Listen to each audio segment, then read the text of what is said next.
ये दुनिया भर के तज्जियाकार इस पे बात कर रहे हैं कि ये मैसेज शहबाज शरीफ ने खुद नहीं लिखा। पाकिस्तान के अंदर से अगर कोई लिखता तो सिर्फ प्राइम मिनिस्टर लिखता, पाकिस्तान प्राइम मिनिस्टर नहीं लिखता। कि डोनाल्ड ट्रंप की प्रेस सेक्रेटरी की तरफ से ये सब चीजें इनको भेजी जाती हैं और इनको बोला जाता है कि साहब आप जरा इसको ट्वीट कर दीजिए। कौन सा माल फूकते हैं पाकिस्तानी? इनसे पूछा जाए कि किस किस प्योरिटी का माल फूक रहे हैं ये लोग।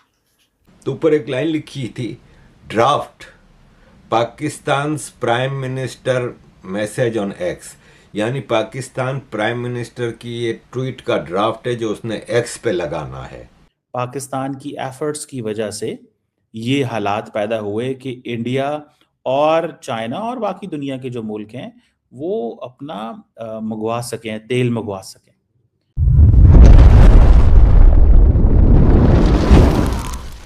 शहबाज शरीफ का जो पैगाम मैंने आपको पढ़ के सुनाया, ये पैगाम इस तरीके से नहीं था।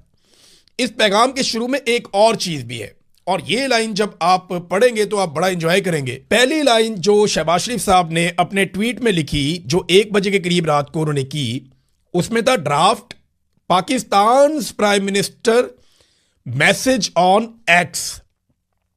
समझ रहे हैं आप? देखिए, अब मैं आपको एक बारीक चीज समझाता हूं। ये दुनिया भर के तज्जियाकार इस पे बात कर रहे हैं कि ये मैसेज शहबाज शरीफ ने खुद नहीं लिखा और ये भी वो क्लेम कर रहे हैं कि ये मैसेज पाकिस्तान के अंदर से किसी सरकारी महकमे ने भी नहीं लिखा। मैं अच्छी तरह जानता हूं जो सरकारी लैंग्वेज है, मैं जर्नलिस्ट हूं, सारी जिंदगी हमने ये फाइलें पढ़ी हैं, सारी जिंदगी हमने ये डॉक्यूमेंट देखे हैं। तो पाकिस्तान के अंदर से अगर कोई लिखता तो सिर्फ प्राइम मिनिस्टर लिखता, पाकिस्तान प्राइम मिनिस्टर नहीं लिखता, सिर्फ प्राइम मिनिस्टर लिखता। अगर आसिम मुनीर साहब ने लिखा होता या एस्टेब्लिशमेंट ने लिखा होता तो सिर्फ प्राइम मिनिस्टर लिखते, किसी ब्यूरोक्रेट ने लिखा होता तो सिर्फ प्राइम मिनिस्टर लिखते। लेकिन ये किसी और मुल्क ने क्योंकि लिखा है और जुबान भी वही है जिस किस्म की जुबान डोनाल्ड ट्रंप इस्तेमाल करते हैं या अमेरिकन इस्तेमाल करते हैं, तो ये मैसेज लिखा हुआ पहले पाकिस्तान की मिलिट्री एस्टेब्लिशमेंट के पास आया और शहबाज शरीफ साहब ने एक्साइटमेंट में और उजलत में, इतनी खुशी थी कि अमेरिका से मैसेज आ गया है, कि इन्होंने फौरी तौर पे उसको ट्वीट कर दिया, ये सोचे बगैर कि इसकी पहली लाइन को मिटाना था। यानी पहली लाइन में ये लिखा हुआ था कि ये पैगाम शहबाज शरीफ साहब अपने ट्विटर से पोस्ट करेंगे, ये लिखा हुआ था। और शहबाज शरीफ साहब ने पहले लाइन ये वाली भी लिख दी कि शहबाज शरीफ साहब अपने ट्विटर से ये वाला ड्राफ्ट पोस्ट करेंगे और नीचे वो पोस्ट भी साथ ही लिख दी। थोड़ी देर के बाद शहबाज शरीफ को अपनी गलती का एहसास हुआ और उन्हें एहसास दिलाया गया बड़े तगड़े तरीके से, तो उन्होंने फिर अपनी ट्वीट को एडिट किया और एडिट करने के बाद ये पहली लाइन निकाल दी। डोनाल्ड ट्रंप की प्रेस सेक्रेटरी की तरफ से ये सब चीजें इनको भेजी जाती हैं और इनको बोला जाता है कि साहब आप जरा इसको ट्वीट कर दीजिए। अब देखिए, कई लोग बोलते हैं नहीं जी ये तो यार प्राइम मिनिस्टर है, वो अपने आप ट्वीट क्यों बनाएगा। पहले तो जरा ट्वीट को देख लेते हैं क्या लिखा हुआ है उसके अंदर, उसके बाद थोड़ी उसकी एनालिसिस करते हैं। तो ये है साहब tweet, Pakistan PM message on x. अगर ये चीज पाकिस्तान की एस्टैब्लिशमेंट में से अगर लिख के आई होती तो लिखते prime minister's message, draft prime minister's message, या इसका कोई ब्यूरोक्रेट लिख रहा होता कि भैया ड्राफ्ट प्राइम मिनिस्टर्स मैसेज या recommended message for the prime minister, something like that would have been written. The sheer fact कि इसके अंदर Pakistan PM's message on X ये लिखा हुआ आता है, इसका मतलब ये है कि ये कोई इंटरनल ट्वीट नहीं है। This is not internal language. इन लोगों को समझ में आया कि यार गड़बड़ हो गई है। समझ में ऐसा आया कि पहले देखो, अगर आप इनकी एडिट हिस्ट्री में जाएंगे तो आपको ये दिखेगा, उसके बाद फिर से एडिट हुआ, फिर से एडिट हुआ। So it got edited thrice and in लोगों को समझ में आया यार इन लोगों ने गलती कर दी है, पोस्ट कर दिया, उसके बाद there you go and they didn't know after that how to retrieve out of it. Basically क्या हुआ है इसमें मैं बताता हूं सूर्य आपको कि अमेरिकन्स ने बोला कि हमें एक ऐसा मुल्क चाहिए जो सवाल जवाब नहीं करेगा और इस्तेमाल हो जाएगा।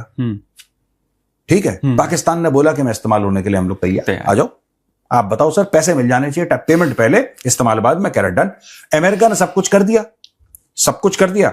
आपको पता है पाकिस्तान इंटरनेशनल एयरलाइंस का PIA, उसका एक होटल है न्यूयॉर्क में। पाकिस्तान अब बेड़ा गर्क हो रखा है पाकिस्तान का, तो उसका रीडेवलपमेंट करवाना चाहते हैं कि पैसे मिल जाएं। उसका रीडेवलपमेंट किसके थ्रू करवा रहे हैं? स्टीव विटकॉफ कौन है? डोनाल्ड ट्रंप का बिजनेस पार्टनर, जो कि उसका ये पूरे इधर कतर जाओ, ये घूमो, ये डिप्लोमेसी करो, स्टीव विटकॉफ करता है। उसके साथ कौन है? जैरेड कुशनर कौन है? ट्रंप का दामाद। ये बेसिकली कुछ नहीं है, ये Pakistani They are being used by the Americans. They know that they are being used by the Americans and they're happy to be used by the Americans. Pakistan का इस्तेमाल, खुद ख्वाजा आसिफ ने बोला, ये मेरे वर्ड्स अगर पाकिस्तानियों को चुभ रहे हो तो मैं आपको ये बता दूं कि मेरा इंटेंट है कि आप देखिए, मैं यहां पे बैठा हूं आपको जलील करने के लिए, तो आपको बुरा नहीं मानना चाहिए। मुझसे आप क्या उम्मीद रखते हैं, मैं तारीफ करूंगा आपकी। ख्वाजा आसिफ ने क्या बोला था, पाकिस्तान इज टिश्यू पेपर, फिर उसने बोला नहीं टिश्यू पेपर नहीं, टॉयलेट पेपर। ये ख्वाजा आसिफ के बयान है। मैं वही कह रहा हूं, पाकिस्तान फिर से एक बार टॉयलेट पेपर बनने जा रहा है। सही भी कि बिकॉज ऑफ पाकिस्तान की एफर्ट्स की वजह से ये हालात पैदा हुए कि इंडिया और चाइना और बाकी दुनिया के जो मुल्क हैं वो अपना मंगवा सकें, तेल मंगवा सकें। सो हमें तो इस चीज़ को ये जो चीज़ है, इस चीज़ को मैं बहुत ज़्यादा अप्रिशिएट करता हूँ कि कहीं ना कहीं पे हम तमाम जो लोग हैं दुनिया के अंदर, we are working for peace. अमन के लिए काम हो रहा है ना यार। वो पाकिस्तान कर लेता, इंडिया कर लेता, सब इसी चीज़ से हमें देखना चाहिए था। लेकिन हमारा क्योंकि वो हमें कहते हैं जनाब इनका क्या है, ये कौन होते हैं, इनकी क्या वैल्यू है। लेकिन आज आप देखें कि अमेरिकी सदर जो है वो जहाँ पे आप देखें, इसको पढ़ें, ये जो ड्राफ्ट है, आपको क्या चीज़ नज़र आएगी इस ड्राफ्ट में? ये चीज़ नज़र आएगी पाकिस्तान के प्राइम मिनिस्टर एंड पाकिस्तान के जो फील्ड मार्शल है उनका जिक्र आता है, उन्हीं का जिक्र आया है ना। तो आपको इस चीज़ से अंदाज़ा हो जाना चाहिए कि पाकिस्तान ने अपना जो ग्लोबल स्टेज पे अपने आप को मनवा लिया है। पाकिस्तान ने ग्लोबल स्टेज पे अपने आप को मनवा लिया है एंड दुनिया इसको अप्रिशिएट करती है। ये नहीं है कि दुनिया इसको वो कहेगी कि नहीं ये ठीक नहीं है। वो अब देखें ना, शहबाज शरीफ और आसिम मुनीर का नाम है। अब बहुत सारे लोगों को ये अच्छा लगेगा, किसी को बुरा लगेगा, क्यों पाकिस्तान भाई आ गया, बस अब हो गया, अप्रिशिएट करें। नमस्ते दोस्तों, जय हिंद। पाकिस्तान अपने नए नए कारनामे से दुनिया को हमेशा एंटरटेन करता रहता है और अब एक बार उसने फिर साबित कर दिया है कि वो वर्ल्ड स्टेज पर एक जोकर ही है। ईरान इजराइल युद्ध के बीच सो कॉल्ड मीडिएटर बना पाकिस्तान क्रेडिट लेने की इतनी जल्दी है कि वह ऐसी गलती कर बैठा कि क्रेडिट तो दूर, अब दुनिया की मीडिया उसका मजाक उड़ा रही है। पश्चिम एशिया में तनाव कम करने के लिए अमेरिका, इजराइल और ईरान में सीज फायर की कोशिशों का श्रेय लेने की जल्दबाजी में पाकिस्तान पीएम शहबाज शरीफ ने कुछ ऐसा पोस्ट किया कि उनकी किरकिरी हो गई। दरअसल पाकिस्तान के पीएम ने एक एक्स पोस्ट किया जो ड्राफ्ट मैसेज था, जिसकी शुरुआत में बड़े अक्षरों में लिखा था draft Pakistan PM message on x, जिससे साफ साफ पता लग रहा था कि यह मैसेज पाकिस्तान से नहीं बल्कि दूसरे देश से पाकिस्तान पीएम के हैंडल यूज करके डाले गए हैं। जिसके बाद आनन फानन में पोस्ट को एडिट किया गया। तब तक पोस्ट की मीडिया हाउसेज ने खबरें बनानी शुरू कर दी थी। लोग और बहुत सारे एक्सपर्ट्स कयास लगा रहे हैं कि ये मैसेज यूएसए की ओर से आए हैं। सो कॉल्ड पीस और सीज फायर कराने वाला पाकिस्तान का सीज फायर काम नहीं आया। सीज फायर के कुछ ही मिनटों बाद इसराइल ने लेबनान पे ताबड़तोड़ हमले जारी रखे। अब तो ईरान के आइलैंड पे भी हमला हो रहा है और ईरान भी मिडिल ईस्ट देशों पे पहले जैसे हमले शुरू कर दिया है।